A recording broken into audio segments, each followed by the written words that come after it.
নমস্কাৰ স্বাগতম জনাইছো আৰএনডি নিউজ আসামলৈ। এই মুহূৰ্তত এটা বিশেষ খবৰ দিব বিচাৰিছো।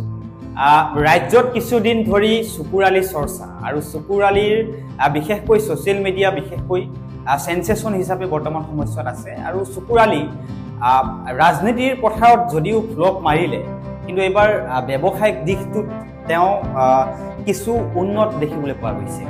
কাৰণ চকুৰালি বৰ্তমান সময়ত যিখন চাহৰ বিপণী দিছে গুৱাহাটীস্থিত ৰাজগেটত, সেই চাহৰ বিপণীখনৰ পৰা চকুৰালিয়ে দৈনিক 5,000 পৰা 6,000 টকা উপাৰ্জন কৰিছে।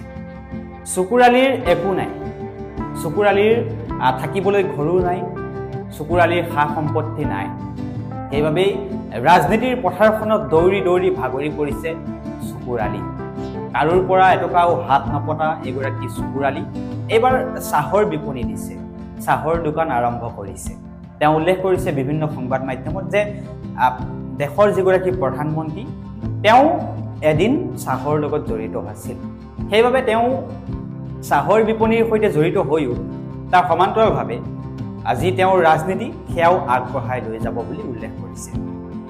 সেই খবৰটো দিব বিচাৰিছোঁ এগৰাকী বিশেষকৈ চৰ্চাত থকা যুৱক চকুৰালি।